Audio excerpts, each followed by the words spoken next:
हमने इसको golden brown कर लेना है। हमने इसके अंदर जब गोल्डन कलर हो गया तो ये चीज़ फ्राई हो जाएगी, पक जाएगी।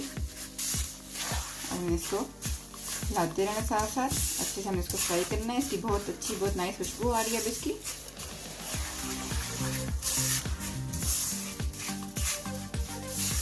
जब ये ब्राउन होगी फिर हम इसके अंदर पानी ऐड करेंगे। हम देखिए हमारी सूजी का रंग बदल गया है, गोल्डन गोल्डन हो गई है। और हम इसके अंदर 3 कप हमने पानी ऐड करना है। 3 कप पानी, 1 कप शुगर,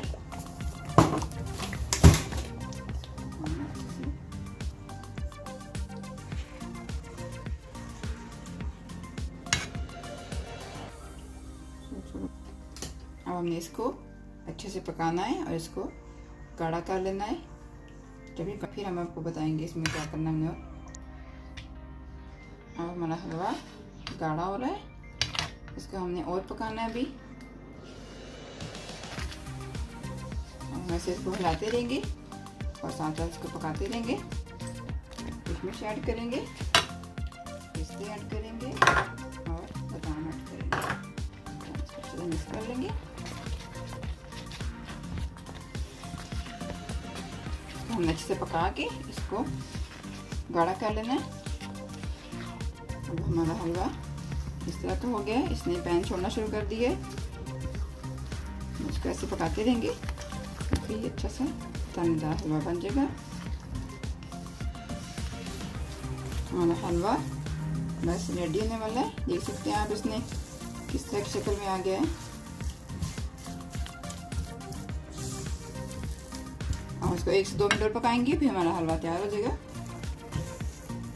हमारा हलवा रेडी हो गया है, देख सकते हैं आप इस शक्ल में आ गया है।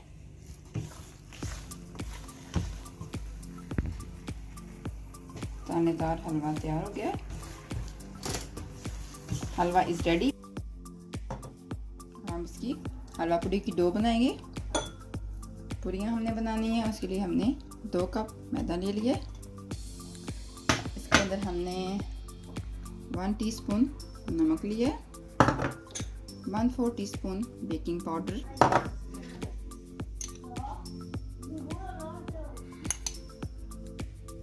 2 टेबलस्पून ऑयल ले लिया और 2 टेबलस्पून दही।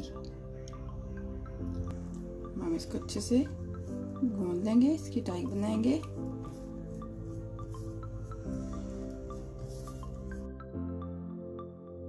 थोड़ा हम साथ में पानी ऐड करेंगे। नीम गर्म पानी हमें लेना है।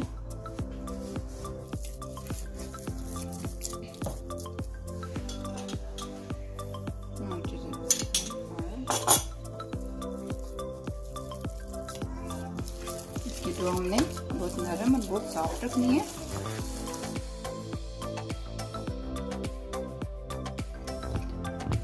सॉफ्ट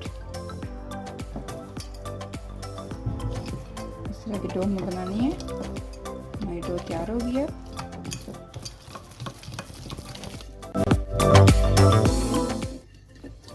और लगा लेना है। ओके, छोटे छोटे से बॉल बनाएंगे और फिर हम इसको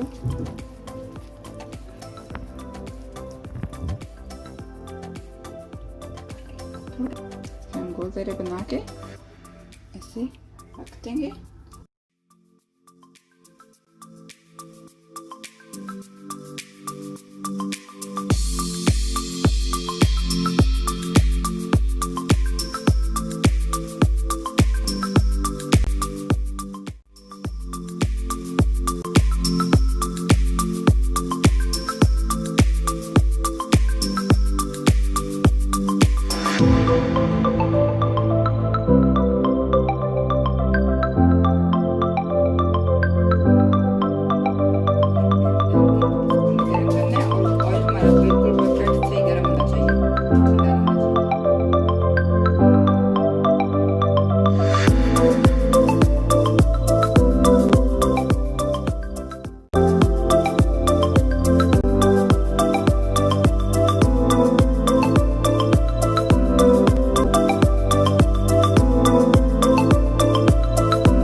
पकाना है और 10 सेकंड हमने दूसरी तरफ से पकाना है। इसको बहुत ज़्यादा नहीं पकाएंगे वरना ये सॉफ्ट नहीं रहेंगी।